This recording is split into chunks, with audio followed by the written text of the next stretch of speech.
तो आइए student board exams के लिए क्वेश्चन नंबर 2 देखते हैं। और ये एपी का बहुत अच्छा क्वेश्चन है जो आपके बोर्ड एग्जाम में आने के चांसेस बहुत ज़्यादा हैं। कई बार ये रिपीट किया गया, बहुत प्यारा क्वेश्चन है और इस बार भी आने के चांसेस के ज़्यादा हैं। आइए इस टाइप के क्वेश्चन को कैसे समझते हैं, कैसे करना होता है, अगर आपके बोर्ड एग्जाम में आता है तो आप कैसे अटेम्प्ट करने वाले हैं, आइए उस क्वेश्चन को समझने का प्रयास करते हैं। तो देखिए हमें गिवन है कि भाई एक एपी है, ठीक है, एक एपी है जिसमें जो पी टर्म है वो क्यू है और इसकी जो क्यू टर्म है वो पी है। आपको प्रूव करना है कि इसकी जो nth टर्म होगी वो p plus Q minus n होगी। अब एपी में कुछ बेसिक चीजें हैं जो मैं आपको यहाँ पे बता दूं। जैसे हम एपी में जो फर्स्ट टर्म है उसे a लेट करते हैं, ठीक है, a ही होती है हमारी, ठीक है। मैं यहाँ पे लिख देता हूँ, हम पहले लिख ही लेते हैं प्रॉपर कि भाई लेट करेंगे हम यहाँ पे लेट फर्स्ट टर्म, ठीक है, first term is a and जो कॉमन डिफरेंस है उसे हम लेट करने वाले हैं यहाँ पर कॉमन डिफरेंस को, यानी कि हिंदी में कहें तो सार अंतर, जिसे हम d लेट करने वाले हैं इज d, ठीक। अब nth टर्म का आपको फॉर्मूला पता ही होगा।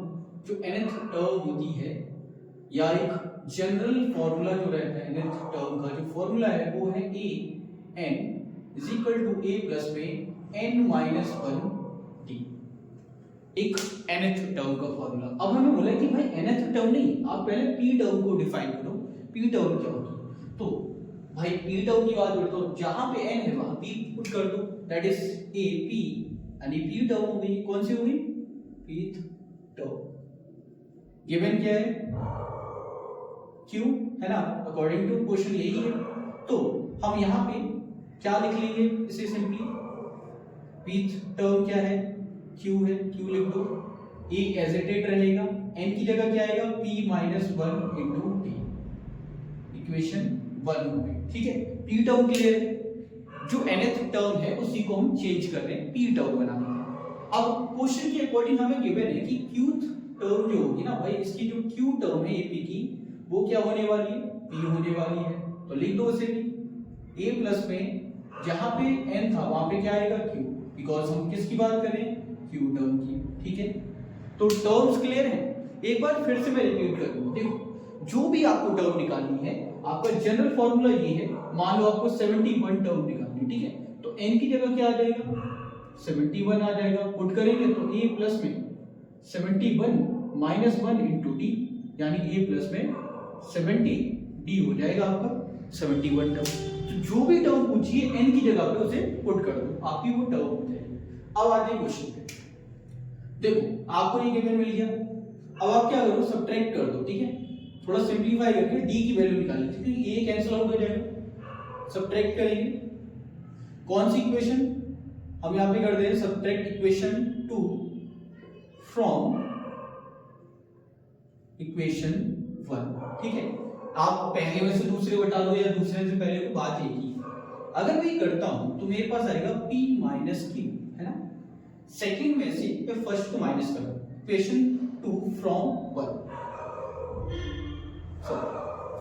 इक्वेशन 2 फ्रॉम 1, यानी कि q माइनस p जो मेरे पास होने वाला है वो होगा a प्लस में p minus 1 into D, minus sine यहाँ पे आएगा, मैं यहाँ पे ब्रैकेट लगा रहा हूँ ताकि आपको समझा पाऊँ, a और यहाँ पे क्या आएगा q माइनस 1 इंटू डी, ठीक है, ये हो गया। अब इसे सॉल्व करते हैं, यहाँ पे ऐसे डिट रहेगा a और ये होगा p माइनस 1, d दोनों में कॉमन है उसे हम बाहर ले लेंगे, पहले मैं सॉल्व कर देता हूँ, दैट इज p, और यहाँ पे वैल्यू आएगी a प्लस में q minus 1 into D, a से ये कैंसिल आउट हो जाएगा, a प्लस में एक माइनस में, d कॉमन है मैं बाहर ले लेता हूँ, इधर बचेगा p माइनस 1, ठीक, ठीक है, माइनस साइन यहाँ पे क्या आएगा q माइनस 1, ठीक।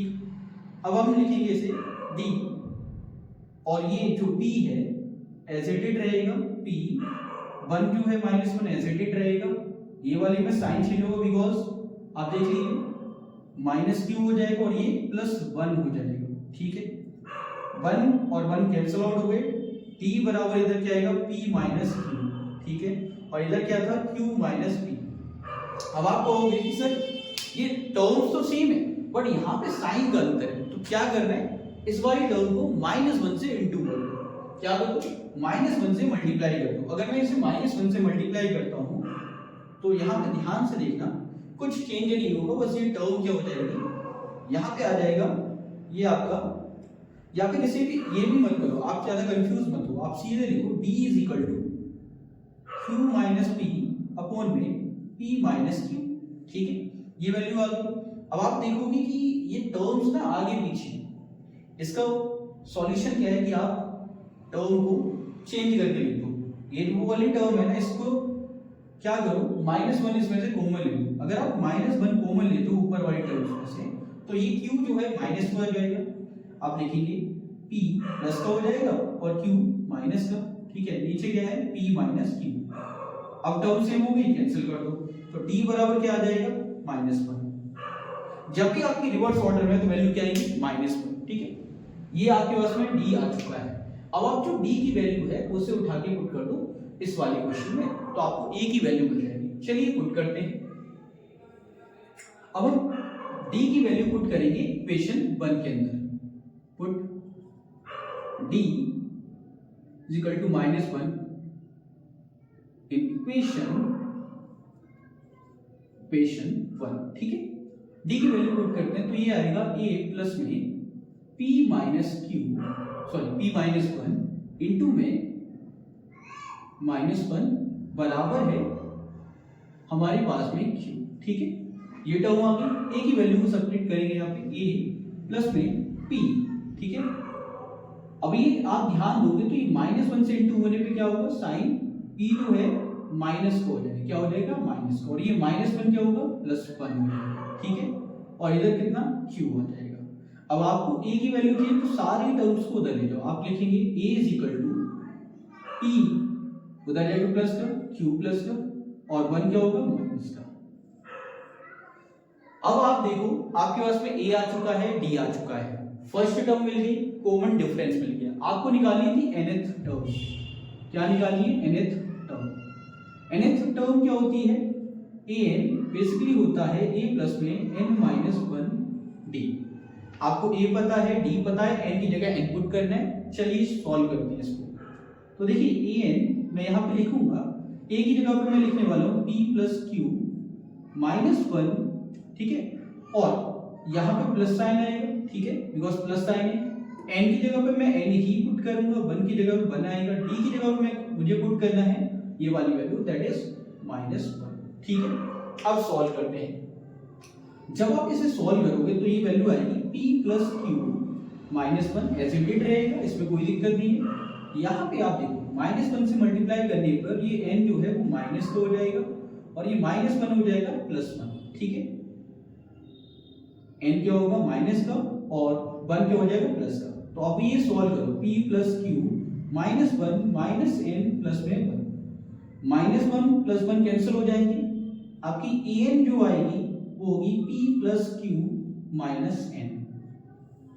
और आप ध्यान दीजिए कि हमें प्रूफ क्या करना था, हमें प्रूफ करना था कि जो nth टर्म है वो क्या होगी, p plus q minus n, और हमारी यहाँ पे वैल्यू आ चुकी है। मैं इसको क्विकली समराइज करता हूँ। जब भी इस टाइप की क्वेश्चन आती है आपको p और q को समझना है। हमें p जो टर्म है वो q गिवन थी और जो q टर्म है वो p गिवन थी। हमसे पूछा था कि nth टर्म को आपको प्रूव करना है कि वो p plus q minus n होगी। तो हम सिंपल जनरल फॉर्मूला लगाएंगे, q जो p टर्म है वो निकाली, q थी तो हमने पुट कर दी, n की जगह पर वो वैल्यू आ जाती है। जैसे मैंने बताया कि 71 टर्म निकालनी है तो n बराबर क्या हो जाएगा, 71 हो जाएगा। q टर्म हमारी p थी तो हमने वो निकाल ली। अब हमने कहा कि ये सिंपल है, a कैंसिल आउट हो जाएगा, d की वैल्यू निकाल लेते हैं क्योंकि दो वेरिएबल है, एक a है और एक d है। हमने पहले d को सॉल्व किया जो कि हमारी वैल्यू है -1, d आ गया तो d की वैल्यू आप किसी भी इक्वेशन पुट कर सकते हैं। फिर हमें निकालनी थी a की वैल्यू जो हम निकाल चुके हैं, बिकॉज हमारी जनरल इक्वेशन डिमांड करती है a और d। अगर ये मिल जाते हैं सारी टर्म्स निकाल दोगे। हमें nth टर्म प्रूफ करनी थी तो हम nth के लिए फॉर्मूला पुट करेंगे। nth टर्म क्या होती है, a प्लस में n minus 1d। nth term में हमने a की जगह पुट किया जो वैल्यू हमारी निकली p प्लस q माइनस 1, और जो d की वैल्यू है दैट इज -1 को हमने यहाँ पुट कर दी। ठीक है, अब सॉल्व करने पे ये टर्म्स कैंसिल आउट हो जाएगी, -1 और +1 कैंसिल होने के बाद वैल्यू जो बचेगी दैट इज t + q - 1, और यही हमें प्रूफ करना था।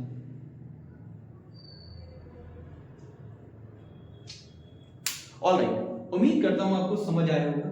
वीडियो पसंद आई तो लाइक, शेयर एंड सब्सक्राइब करना, और नेक्स्ट वीडियो के लिए आप कमेंट कर दो, और जिस भी पार्ट में आपको दिक्कत लगती है आप लोग पूछ सकते हैं। बाकी मैं आपको एक क्वेश्चन देता हूं जो आप लोगों को करना है। क्वेश्चन आपकी स्क्रीन पर है, जरूर से सॉल्व करके आंसर कमेंट कर सकते हैं, या फिर आप लोग मुझे ईमेल कर सकते हैं। थैंक यू, जय हिंद, जय भारत, बाय दोस्तों।